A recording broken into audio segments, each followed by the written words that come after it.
ഇവിടെ ഈ തിരുവനന്തപുരം കോർപ്പറേഷനിൽ ഈ സുഗതൻ വിഷയത്തിൽ ബി.ജെ.പിയെ അല്ലെങ്കിൽ ബി.ജെ.പി ഭരണത്തെ മേയറെ താഴെ ഇറക്കി കളയാമെന്നുള്ള ഇടത് വലത് നീക്കത്തിന് ശരിക്കും പറഞ്ഞാൽ വലിയ തോതിലുള്ള ഒരു തിരിച്ചടിയാണ് കോർപ്പറേഷനിൽ ലഭിച്ചുകൊണ്ടിരിക്കുന്നത് എന്ന കാര്യത്തിൽ യാതൊരു സംശയമില്ല. കാരണം മേയറുടെ ഓരോ നീക്കവും അതോടൊപ്പം തന്നെ ബി.ജെ.പിയുടെ ഓരോ നീക്കവും ശരിക്കും പറഞ്ഞാൽ എന്തുകൊണ്ട് ഈ പറയുന്ന സുഗതൻ ഇപ്പോൾ ജയിലിൽ കിടന്നാലും ബി.ജെ.പി പതറുന്നില്ല, അല്ലെങ്കിൽ ബി.ജെ.പി ഭരണം പോകുമോ എന്നുള്ള ആ ഒരു വിറളി മൂക്കുന്നില്ല.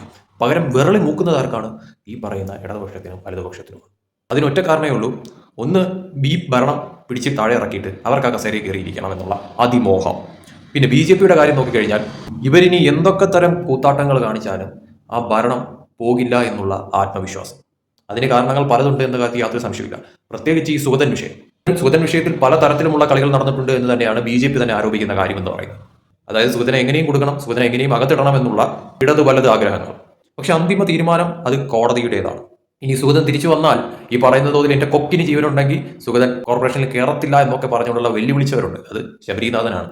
സുഗതൻ അയോഗ്യനാവും, സുഗതൻ 3 പ്രാവശ്യം യോഗത്തിൽ പങ്കെടുത്തിട്ടില്ല എന്നൊക്കെ പറഞ്ഞുകൊണ്ട് പല തരത്തിലുമുള്ള ആരോപണങ്ങളൊക്കെ ആയിരുന്നു. പക്ഷെ അതൊക്കെ പൊള്ളയായിട്ടുള്ള നാടകമായിരുന്നു എന്നുള്ളത് ഇതിനോടകം തന്നെ തെളിഞ്ഞു കഴിഞ്ഞു. കാരണം സുഗതൻ യോഗങ്ങളിലൊക്കെ തന്നെ പങ്കെടുത്തിട്ടുണ്ടായിരുന്നു. അപ്പോൾ അത് പൊളിഞ്ഞതോടുകൂടി സുഗതനെ എങ്ങനെയും അയോഗ്യനാക്കണം, സുഗതൻ ഇവിടെ വരാൻ പാടില്ല. പക്ഷെ ഒരു കാര്യമുണ്ട്, കോടതി നിരീക്ഷണത്തിൽ സുഗതൻ തെറ്റുകാരനല്ല. സുഗതനെ ജാമ്യം കിട്ടുന്ന തരത്തിലോട്ട് കാര്യങ്ങൾ മാറിക്കഴിഞ്ഞാൽ 8ന്റെ പണി കിട്ടാൻ പോകുന്നത് യു.ഡി.എഫിനും എൽ.ഡി.എഫിനും തന്നെ ആയിരിക്കും എന്ന കാര്യത്തിൽ യാതൊരു സംശയമില്ല. കാരണം ബി.ജെ.പികളൊക്കെ തന്നെ ഇതിനോടകം തന്നെ തുടങ്ങിക്കഴിഞ്ഞിരിക്കുന്നു എന്ന കാര്യത്തിൽ സംശയമില്ല. സുഗതന്റെ ജാമ്യത്തിനായുള്ള കാര്യങ്ങൾ ശരിക്കും പറഞ്ഞാൽ ഈ ഒരു വിഷയത്തിൽ ബി.ജെ.പി സംബന്ധിച്ചിടത്തോളം അല്ലെങ്കിൽ മേയർ വി രാജേഷിനെ സംബന്ധിച്ചിടത്തോളം പേടിക്കാനായിട്ടൊന്നുമില്ല എന്നതാണ് യാഥാർത്ഥ്യം. ഇതിൽ പേടിക്കേണ്ടതായിട്ടുള്ളത് ഇടതിനും വലതിനുമാണ്. ഒരു കാര്യം ഉറപ്പാണ്, സുഗതൻ തിരിച്ചു വരും, കോർപ്പറേഷനിൽ ഉണ്ടാകും എന്നുള്ള ആത്മവിശ്വാസം ബി.ജെ.പിക്ക് 100% ഉണ്ട് എന്ന കാര്യത്തിൽ യാതൊരു സംശയമില്ല. 51 എന്നുള്ള ആ സംഖ്യ, അതിൽ ഒരു സംഖ്യ പോലും കുറയത്തില്ല എന്നുള്ള ഒരു വിശ്വാസം ബി.ജെ.പിക്ക് ഉണ്ട്. അത് വിശ്വാസമല്ല, അത് അങ്ങനെ തന്നെ ആയിരിക്കും എന്ന കാര്യത്തിൽ യാതൊരു സംശയമില്ല. കാരണം എന്ന് പറയുന്നത് സുഗതന്റെ ആ ഒരു സീറ്റും അതിനി എന്ത് തന്നെ ആയാലും ബി.ജെ.പിക്ക് തന്നെ ആയിരിക്കും എന്ന കാര്യത്തിൽ സംശയമില്ല. കാരണം ഇപ്പോഴത്തെ ഒരു സിറ്റുവേഷൻ വെച്ച് നോക്കുമ്പോഴത്തേക്കും സുഗതൻ തിരിച്ചു വന്നു കഴിഞ്ഞാൽ അത് ഇടതുപക്ഷത്തിനെയും വലതുപക്ഷത്തിനെയും കിളി പോകുന്ന തരത്തിലോട്ട് കാര്യങ്ങൾ മാറും. ഇനി അവിടെ ഒരു റീ ഇലക്ഷൻ പോലും നടന്നു കഴിഞ്ഞാൽ പോലും ആ സീറ്റ് സുഖകരമായിട്ട് ബി.ജെ.പി വിജയിക്കുമെന്ന കാര്യത്തിലും ഒരു സംശയവുമില്ല. കാരണം അമ്മാതിരിയാണ് ഇപ്പോൾ ഇടതുപക്ഷവും വലതുപക്ഷവും തിരുവനന്തപുരത്ത് ആക്കി വച്ചിരിക്കുന്ന കാര്യം എന്ന് പറയുന്നത്. കാരണം ബി.ജെ.പിയുടെ കൈവശം കൊണ്ടുവന്ന് കാര്യങ്ങൾ ഏൽപ്പിക്കുന്ന ഒരു രീതിയാണ് ഇപ്പോൾ ഇടവനും വലതിനും കൂടി തിരുവനന്തപുരം കോർപ്പറേഷനിൽ കാണിച്ചുകൊണ്ടിരിക്കുന്ന ഓരോരോ കോലാഹലങ്ങൾ.